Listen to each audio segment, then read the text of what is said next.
नमस्कार, मैं संदीप उप्रेती आप सभी लोगों का एक बार फिर से स्वागत करता हूं उप्रेती क्लासेस में। आज की इस क्लास में यहाँ पर हम कवर करने वाले हैं पाक स्ट्रेट को, यानी जिसको हिंदी में कहा जाता है पाक की जल संधि। पाक स्ट्रेट आपके एग्जाम के लिए बहुत इंपॉर्टेंट है, तो आइए समझते हैं कि पाक स्ट्रेट क्या है। सबसे पहले आप इस मैप पर यहाँ पे गौर कीजिए। यहाँ पर ये मैंने इंडिया का मैप बनाया हुआ है, ठीक। और ये इंडिया के मैप में ये आपको दिख रहा होगा, ये है वेस्टर्न कोस्ट यानी पश्चिमी तट। और इस पश्चिमी तट में आपको दिख रहा होगा यहाँ पे गुजरात, महाराष्ट्र, गोवा, कर्नाटका और केरल राज्य में भी यहाँ पे बनाए हुए हैं, जो कि अरेबियन सी से लगे हुए हैं। और इधर की तरफ आपको दिख रहा होगा ये वाला जो पोर्शन है, इसको कहा जाता है ईस्टर्न कोस्ट, यानी इसको बोलते हैं पूर्वी तट। और इस पूर्वी तट से यहाँ पर आपको दिख रहा होगा वेस्ट बंगाल, उड़ीसा, आंध्र प्रदेश और तमिलनाडु, जो कि बे ऑफ बंगाल से लगे हुए हैं। यहाँ पर आपको दिख रहा होगा ये जो जगह है, इस जगह को बोला जाता है रामनाथपुरम, यानी तमिलनाडु में एक जगह है रामनाथपुरम। और इस रामनाथपुरम से आगे यहाँ पर ये जो मैंने एक ब्रिज बना रखा है, इसको बोलते हैं पम्बन ब्रिज। पम्बन ब्रिज एक रेलवे ब्रिज है, लगभग 2.5 किलोमीटर इसकी लंबाई है। और ये लिंक करता है यहाँ पर इस पम्बन आइलैंड को।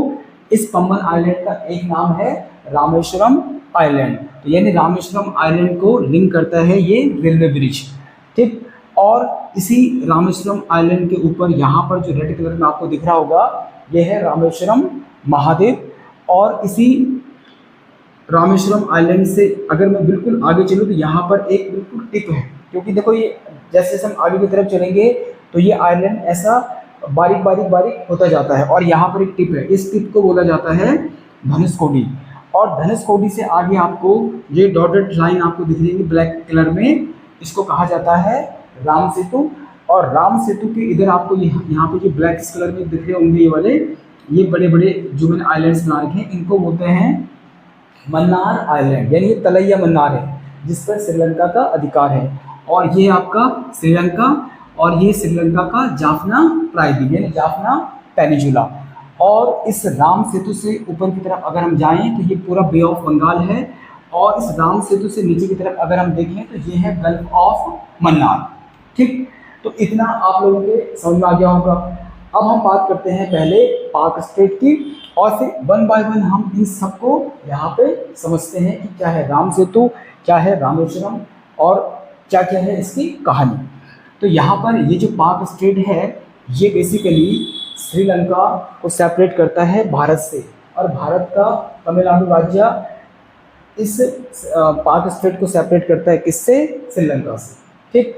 इसके अलावा जो ये पाक स्ट्रेट है, ऊपर से यहाँ पर है बे ऑफ बंगाल और नीचे से गल्फ ऑफ मन्नार, यानी जो पाक स्ट्रेट है ये गल्फ ऑफ मन्नार को लिंक करती है बे ऑफ बंगाल से, ठीक। तो ये तो था आपका पाक स्ट्रेट। ये जो पम्बन ब्रिज है, ये पम्बन ब्रिज लिंक किसको कर रहा है? इस पम्बन आइलैंड को और इस रामेश्वरम आइलैंड को। तो ऐसा कहा जाता है त्रेता युग में भगवान राम जब सीता माता को खोजते खोजते इस रामेश्वरम आइलैंड में आ गए थे, तो वो इस धनुषकोडी वाले पॉइंट पे खड़े थे। और रामचंद्र जी और पूरी वानर सेना यहाँ पर अब समंदर पार करने के बारे में, समंदर को किस तरीके से पार किया जाए। तो रामचंद्र जी की सेना में 2 बंदर थे जिनका नाम था नल और नील। नल और नील ये विश्वकर्मा के पुत्र थे। विश्वकर्मा जो देवताओं के आर्किटेक्ट थे, मतलब जो देवताओं के लिए महलों का निर्माण किया करते थे, तो ये उन्हीं के पुत्र थे। तो नल और नील भगवान राम से कहते हैं, हे भगवान, कि बचपन में हम लोग बड़े शरारती थे और हम ऋषि मुनियों को बहुत परेशान करते थे। तो हम अक्सर क्या करते थे, उनके सामान, उनके जो सामान या उनकी चीज़ें होती थी उनको हम नदी में फेंक देते थे। तो हमको एक ऋषि ने श्राप दिया था कि अगर तुम किसी भी चीज़ को नदी में फेंकोगे तो वो कभी डूबेगी नहीं।